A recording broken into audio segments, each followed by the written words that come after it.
Okay,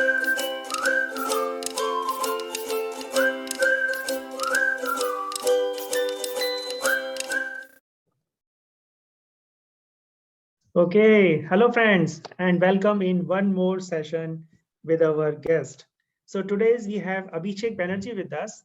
He's having 10 years of, close to 10 years of total IT experience, and from last 4 years, he's working as a Scrum Master, and he has cracked PwC interview recently, and he have other offers as well. So he's not going to join PwC, he is joining some other companies. So that's the reason today we are going to discuss about PwC questions and answer. So we have going to have two rounds. Obviously, we have a lot of questions, so obviously it will take some time. So we will divide this session into two parts, part one and part two. And with this thought, welcome Abhishek, and thanks for giving your time and come forward and sharing your experience with PwC. I mean, everyone is aware about all this before is typical companies to work with to crack their interviews, but then you have successfully done it and you're not going to join them. That's again a wonderful thing. I don't know it's a wonderful or not, but then yeah. So welcome Abhishek. Yeah, thanks for this warm introduction. But one thing I have to say is that without your video, it wouldn't be possible. You don't know how you have changed the life of many Scrum Master and their families, because I have gone through all of your videos, and there are total 87 unique questions what I have written in my diary, and that is more than enough to clear any interview. And Great. so your video, and big thanks on behalf of every Scrum Master to you that you took this initiative and helping us with these real scenarios, question and answer, the way one should respond to the interviewer. So all of these things. So thank you very much. And definitely I'm also happy with this offers what I got. So thank you. Good, Abhishek. Good to know. Yeah. Yeah. So, yeah, let's not take more time. Shall we start, Abhishek? Yeah, sure. Okay. So, very first question is, yeah, based on role and responsibility as a Scrum Master. So, would you like to share, Abhishek, whatever you have done or how you have, try to answer this particular question in maybe some different way or whatever is your role and responsibility as a Scrum Master? Yes, definitely. So for last more than 5 years, I am playing the role of a Scrum Master, and to come with the recent role and responsibilities. So from last December, I have joined a new company, and my client is an Indian bank. So for that, I have been appointed as a Scrum Master to design and develop the Scrum framework for a new team. So they took the initiative to going into the agile way of working and adopted the Scrum framework. So after that, I was introduced to the team, and then a lot of assessment needs to be done, because from very first day I cannot ask everyone to follow Scrum. They will be asking who is the new person and the guiding us or asking us to do something. So instead of that, a lot of assessment has been done. The first thing is to know what is the organization chart. Second thing, who are the team members and what is their skill set, how much matured they are in terms of their agile way of working or agile knowledge.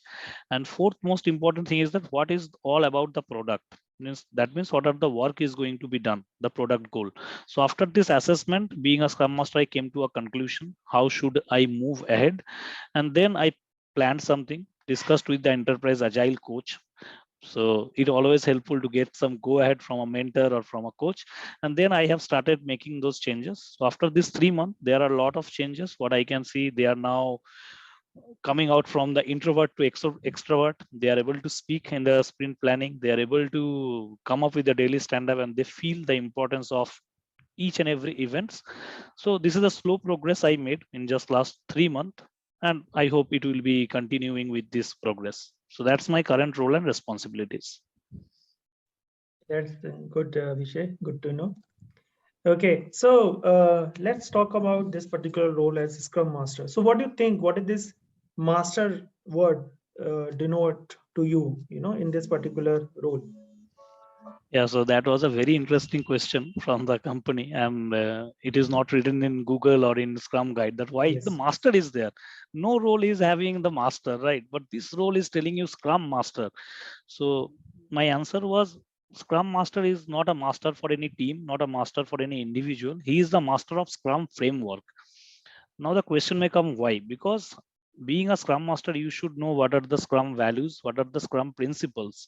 And as a master, my job is to teach, then observe, then coach the overall agile squad that whether they are following this or not. And through the following of Scrum principle and values, whether the value is getting or not.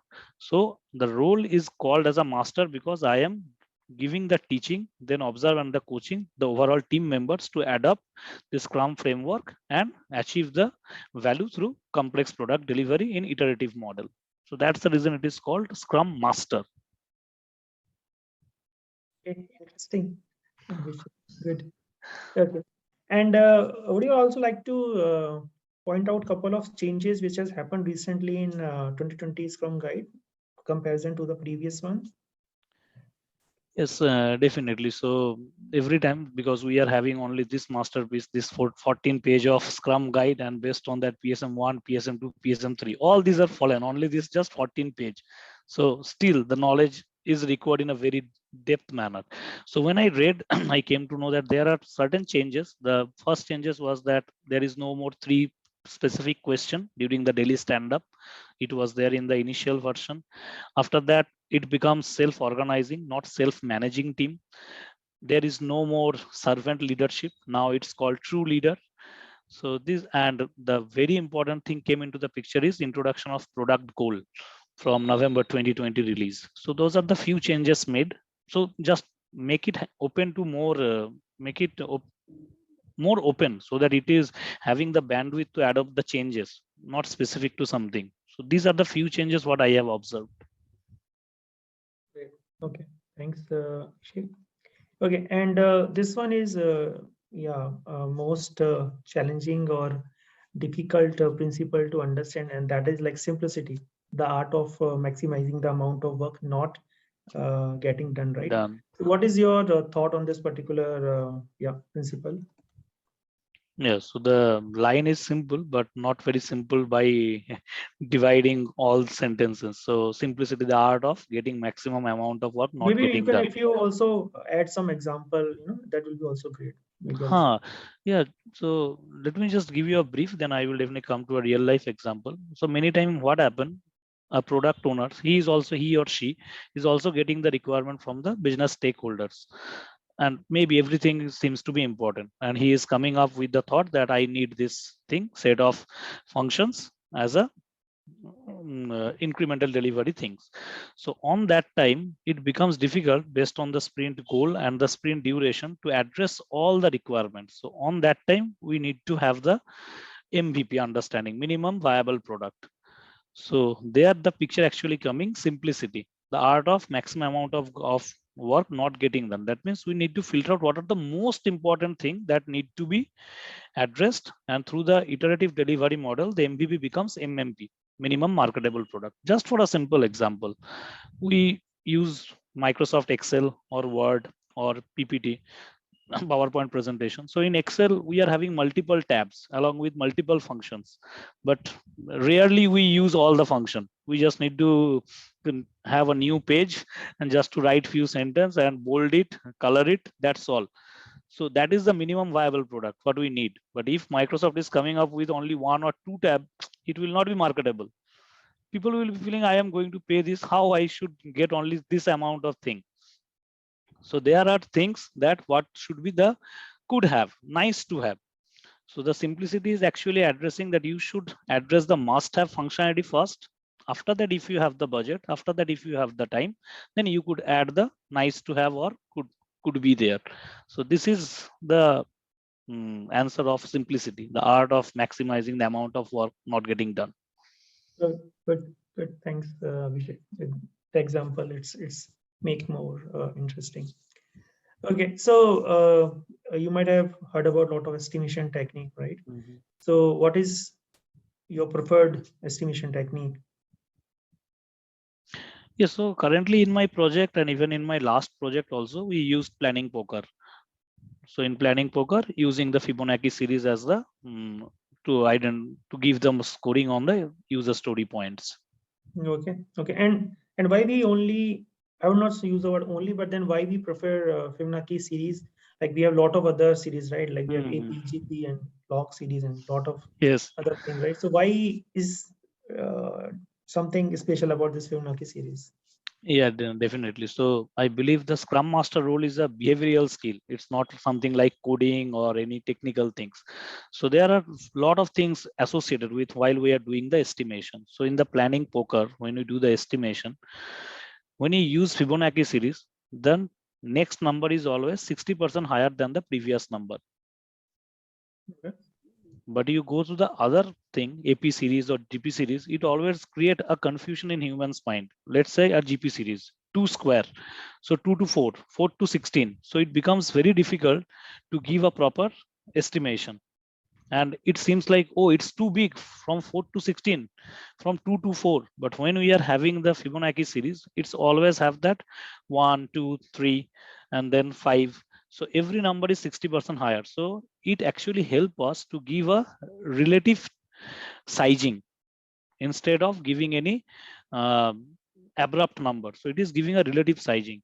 So that is the reason we generally use to have the Fibonacci series. So just in a simple real life example, if we are going to use 1 2 3 4, and let's say we are having a team of 3 and everybody has given the vote 1 2 3, then they are not themselves will be sure about why they have given 1 2 or 3. It become an abrupt number and it will be tough to give an average. But when we use Fibonacci series, if there is a number of 3 and 5, then we should ask during the planning poker session that what is the understanding behind that. So every team member is actually coming to a mutual understanding point and clear with the overall sprint goal or what are the things need to be addressed. So in a single word, it is giving a relative measurement, which is very easy to understand. So that's the reason Fibonacci series is the preferred way. Okay, Abhishek. Okay, and what do you know about story point, and why we are using story point in place of man hours or hours, or what is your thought on that? Okay, so 10 years back when I joined the IT industry, on that time we used to give the we used to give the man hours or person day, 1% equal to 8 hours. So that was actually done based on the hours. And another very interesting point, what I can observe that on those days, the senior member from the team, they are actually being asked to provide a rough estimation. So the novice one or the newcomer one were not involved into the overall estimation process. But when we are coming into the story points, the scenario getting different, because on that time it is given based on the underlying functionality what is going to be addressed. If there is anything missing between a novice player and from a experienced one, it is also getting sorted, so everyone is coming on the same page. These are the things to be addressed. That is the one point. Second point, sorry, second point is that while we are giving the story points, it is actually give the clarity to everyone that these are the underlying functions that need to be addressed. And third thing is that it actually segregate into different underlying task, what we can say in the agile way of working. So it gives a clarity to the team members and it helps us to come up with the story points instead of the hours. And another psychological point is there, if we are using hours, it is actually giving a short kind of target that within 4 hours I have to complete this task, within 8 hours we have to complete this task. So rather than focusing on valuable product, we are actually focusing on completing the work. So that is the reason in agile world we love to use the story points. Okay, thanks, Abhishek, for that. Okay, and let's talk about conflict, as it's an essential part in any team. So how you work with this kind of conflict situations, and if you can share some of your past experience with respect to conflict management, that would be also great, Abhishek. Yeah, that is one of the frequent scenario I believe every Scrum Master faces, and especially at this point of time when you are having this appraisal session ends. So this is the time, the real life example when the conflict actually arises. So there are many scenarios what I came across. So I am going to share just 2 or 3 of them. So one of the scenario is done in my past project, that the tester was excellent. He was just highlighting the defects every time whenever this particular developer is doing some development, and both of them were right in their action, because the developer was doing what the functional specification is required, so he was not looking for the negative scenario, and the tester was also right, he was coming up with the negative scenarios and the defect part. But on that time what happened, it actually reduces the velocity, because the developer is equipped with a single story and resolving the defects. So on that time I have assessed this one, that is the problem. And what I suggested to them, that let us focus on the MVP, that means the minimum viable product, or what the most important thing that needs to be resolved, instead of highlighting all the simple defects. So that has been agreed between them, and we have done that one, and then the defects also raised, and also it needs to be resolved from their end. Another scenario came last year during this appraisal cycle. Both of them were working very good, but one of them got the less rating, so there was a conflict arises. So on that time, as the product was having two different technology, so I suggested the product owner and the other stakeholders that let us create some swim lanes in Azure DevOps, so Ado. So instead of Jira, we are using Ado. So on that one, we have created two swim lanes, so that that developer will never be interacted with that particular developer. So they will be working in different swim lanes, and there will be no more conflict, that I have worked on this and he also worked on this, why I get the less rating. That was the second scenario. Another scenario came in just in my current project, just 1 or 2 months back, that it was coming because of the senior junior thing, that as I am spending in this project more time, so then that is going to be the estimation. That is my understanding. So on that one again, we suggested our project owner, that, or sorry, the project manager, our internal project manager, as this is a very beginning of the project, so it's better that let us upskill them, the other person, let us put him into the testing, and the senior person, let him do the development, so that there will be no more conflict in terms of the story points or in terms of understanding of a particular story. And it will also help the novice player to understand the overall functionality of the business. So this is the way I was able to resolve few of the conflicts. Thanks, Abhishek, for all these examples. Okay. And uh, yeah, I mean, nowadays everyone is talking about we have to use Agile and Scrum and different frameworks. But can you also give some sort of examples where Agile is not required as such? Yeah, as per the Scrum guide, that Scrum is a lightweight framework and it is designed to address the complex product through iterative delivery model. But there are certain scenario happen in the project. Let's say, a example, a project is totally based on the P&L statement generation. So we already know what is the format of P&L statement. All things are there. So there is nothing frequent change of requirement. So when the product goal is fixed, when there is no more complex thing that has been addressed, those are the scenario where there is no need to come up with the Scrum framework. We can easily use with the waterfall model, as we know what is the outcome and what are, there will be no obstacles in our path, because it is very easy to implement. So that is one of the example. Okay, thanks, Abhishek.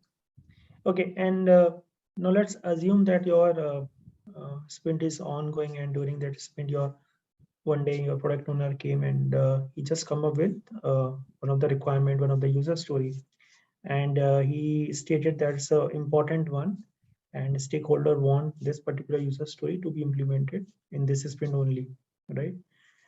For various business reason, he gave you, when I say you means like he gave all those things to your team. And so what is your take on that, and how as a team we can work with this kind of situations, Abhishek? Yeah, so one thing let me share. Generally, what happens when this scenario happens, product owner generally in is a very bad mood because he is also getting few of escalation from the higher thing. So on that time, what I used to do is that try to manage the situation first.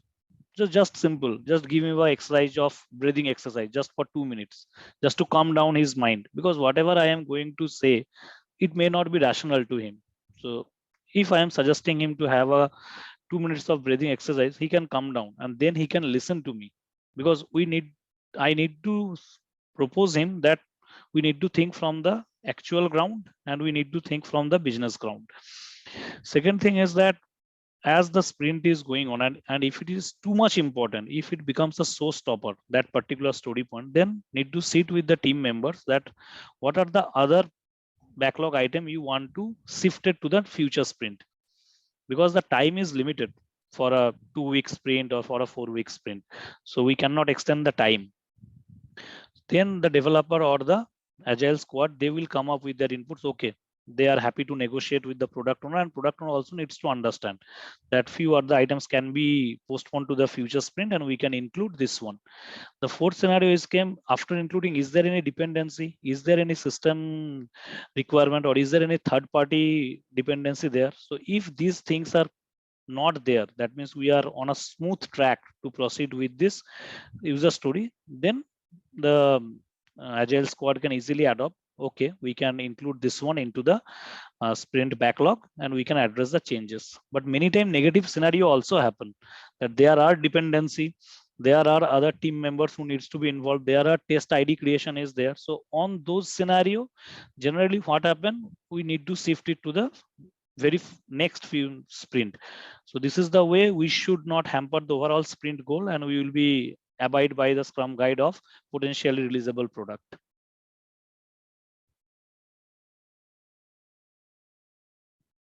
Okay, thanks, Abhishek, for that. Okay, and this one is, I think, asked in most of the interviews with respect to velocity. So let's assume that your team velocity is going down. So what are the probable cause which you can think of, right? Like, okay, these are the maybe some of the causes, and how as a Scrum Master you can help your team to overcome those issues or cause that in turn dragging your velocity, your team velocity. So what's your take on that, Abhishek? Yeah, so the velocity graph is actually depending on many more things. Sorry. The first one is that whether the agile squad or my developer team, they are over committing or they are under committing. So many times it is happened when there is an inclusion or exclusion of team members, what currently the entire industry is facing, a lot of resignation, and because of that the velocity is also coming down. So that is the thing what I faced in last 6 months. Second thing is that many times it has happened that the team is actually doing some research or innovation. So on that time they are actually addressing those uh, unseen path. So on that time there is no potentially releasable thing.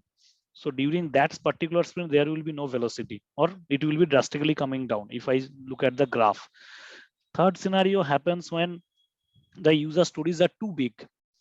Although the developers are able to develop during a sprint, but the tester are not able to enough time to get it done, or to move it to the UAT, and after UAT move it to the ready for release. So these are the few scenarios. So how I will address those changes? Definitely through the sprint retro, I will be able to come up with this inspection part, that what is the reason behind this velocity coming down. And based on the mentioned three scenarios, I will, in the first scenario, I will try to negotiate with the stakeholders that the research and innovation is going on. So on that one, we need to give some time, because agile is also telling fail fast and then move on. So we need to, this is the time where the team is failing fast, but they are also learning how to resolve that thing.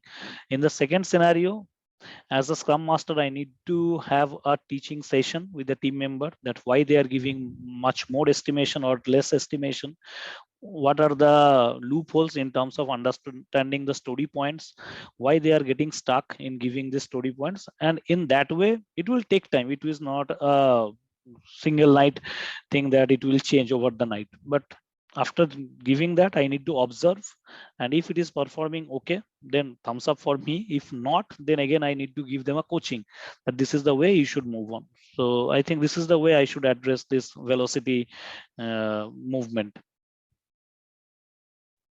Great, Abhishek. Thank you for that. Okay. Okay, and now this one is little tricky. Uh, how you measure the success for a Scrum Master, Abhishek?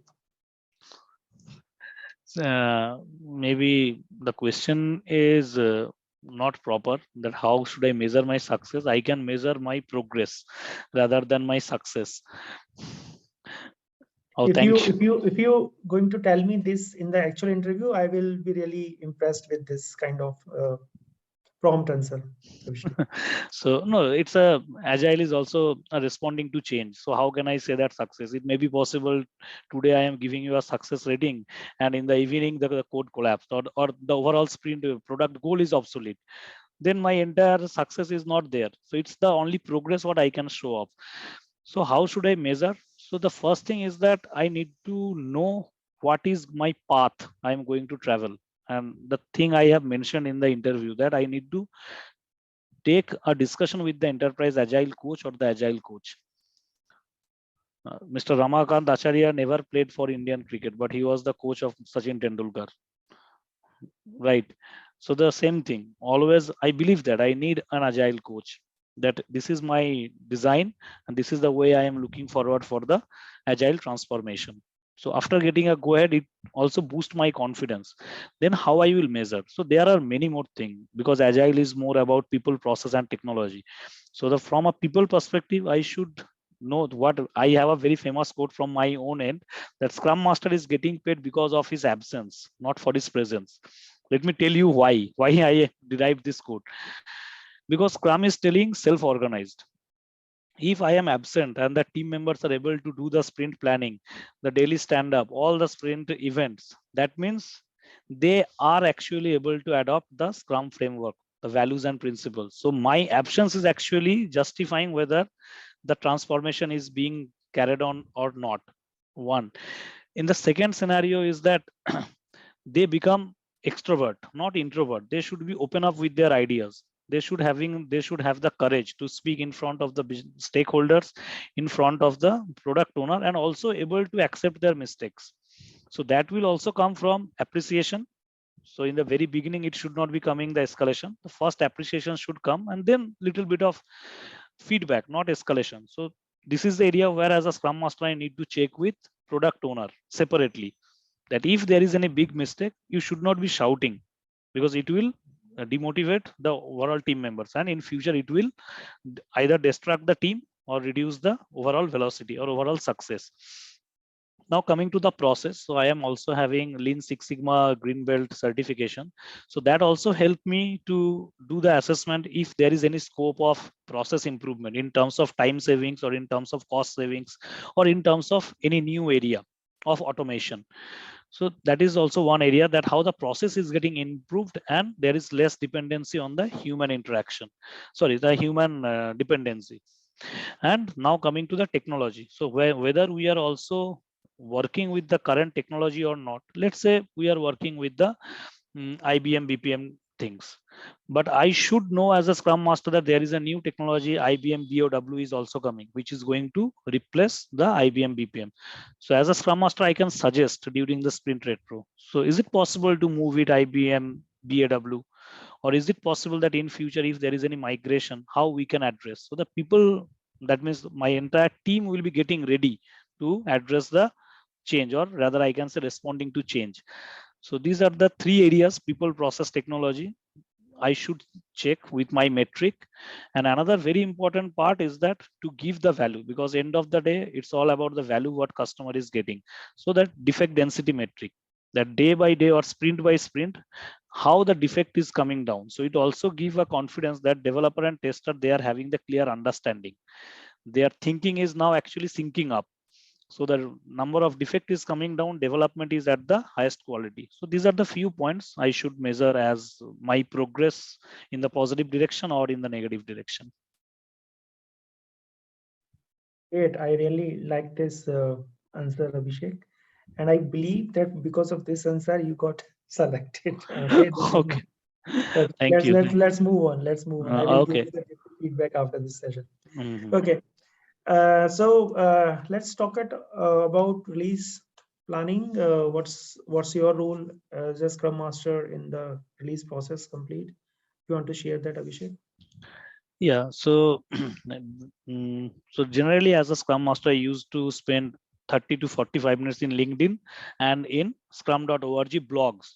So from there, a new thing I came to know just 6 or 7 months back, that we know definition of done, but sometimes there is definition of release is also there. So the definition of release means we should be ready with the prerequisites before a release. So as a Scrum Master, it's my accountability to ensure that once a user story is actually moved or passed from the UAT, getting the approval from the product owner or the stakeholder, I should be ready with the proper raising of ticket for the release, involvement of the actual team members who is going to do the release, and third most important thing is that after the deployment, who is going to do the testing or give the final go ahead, so that I can move it to the definition of done. So these are the checklist I have created in the wiki section. Or so we are using Azure DevOps. So there is a wiki section. In Jira we are having Confluence. So we can have a simple documentation that can also help the other team members to be ready.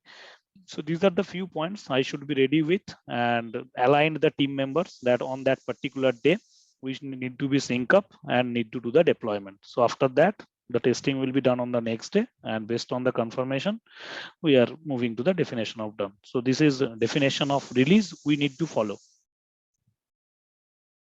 Okay. Anything else you want to add in this? Any with respect to planning in the beginning or anything like that, or uh, in this please session? Yeah. Yes, so when we do conduct the sprint planning, so there is one section what I used to have is that after the story points has been taken by the development team, there is one section I need to ask the product owner that what are the release or what are the user story you want to be on the release for the next release. So those user story point is to be there. So once that is done, we need to have a sprint review so that there will be a proper confirmation or what you can say a boost to the team members. Yes, it is performing as per the need. So once that is done, and as I told, so it is now getting the approval from UAT, from the product owner or the relevant stakeholders from the UAT. Then we are moving it to the ready for release. And now I am going through all these prerequisites of getting it done. Okay, Abhishek. Yeah, I think we are done with our part one today. It's a quick Okay. session, I think, and definitely we'll have our second session. Everyone wants to know like what are the question we came in the second, yeah, part of the interview. So we will have that session maybe quickly sometime next week. But then for this session, really appreciate your the way you have given answer. I really like those inputs given by you. So yeah, thanks Abhishek, and yeah, anything you want to share before we close, Abhishek? Yeah, two things I have to share. Before that, one question. Being a Scrum Master, I have to inspect and adopt. Your feedback, the areas where I need to improve. I will share after this call. Okay. And another thing, this is a suggestion to everyone who is going to view this thing, that your all videos is almost covering all the questions. So just don't go by the question. Try to see how they are giving the response. So that is also important. And second thing is that sometimes it is very tough to memorize all the things. So it's better you can create a diary and just to write all those things, because there are many videos, there are questions which are not actually fallen into the regular bucket. So it will help you a lot. So I have created that, and it becomes easy if you are going through every day just 15 to 20 minutes. Then you feel very easy to appear for an interview without a late night reading, because you are on the track. So that's all from I'll my tell you, side. Abhishek, honestly, like I get a lot of text messages on various forums, right? Mm, Like how we can correct the interviews and all. And I'm telling you this, and I'm recording it because then maybe other people will also get some benefit out of it. Whoever uh, guests we are bringing, most of those people, if let's say someone has cracked 3 4 interviews, right, most of the people have notes. They have shown mm, me they have so much lengthy notes with them. They showed me honestly. Yeah, And I think I am having this diary just for your all videos. that's what I'm telling, right? So there is no quick recipe. All these people, when we say 4 offer, 5 offer, or 3 offer, it's doable, it's possible. If you're not getting it, then you have to introspect yourself, what you are doing wrong, right? So all the questions we have already covered. I think 90%, 80%, 100% sometimes people will get same question. So there is nothing, no one is going to ask you something out of blue, right? I mean, most of the questions, I think I'm telling you, we have already covered, and everyone has different way of uh, giving the answer, right? So just observe those people, like how they are telling, why they are telling. They have already have successfully got the offer, so they don't have to prove anything, right? Sometimes I got a comment that this guy is not, explain it well and this and that. That's okay. This is just for your reference, guys. Just take the reference, take whatever you are getting, and infuse your ideas. Work with your those answers. If you feel that those answers are not good, that's great. It means you are finding it something else, right? So that's good. Try to add your own flavor into those answers, and just pass on. That's it. You don't have to do anything drastic, right? Yeah. Yeah, and So one thing, yeah. yeah, and one thing I am sharing to everyone that I have also failed 4 times. When I started giving interview, I have failed 4 times. But the day you start cracking the interview, na, you need to know, and that thing automatically come to your speaking. Now I am having more than 3 offers, so it was not done overnight. So Absolutely. give a dedicated time at least. Yeah. People ask, okay, give us one video and we will. It's not possible, guys. We are doing so much. I mean, all these people who are coming to this channel, right? They are spending a lot of their personal time sharing their real life experience, which is, I think, a phenomenal thing. No one is doing that, honestly, No, and you no are one also will giving have. the platform. That is also important. I mean, so it's for everyone. Come share your learnings in any form, right? Uh, yeah, so that's the only thing, Abhishek. Let's not drag this video further. With this thought, thank you, Abhishek, one more time. Yeah, thank you very much for giving me this opportunity. Thank you. Thank you. Bye.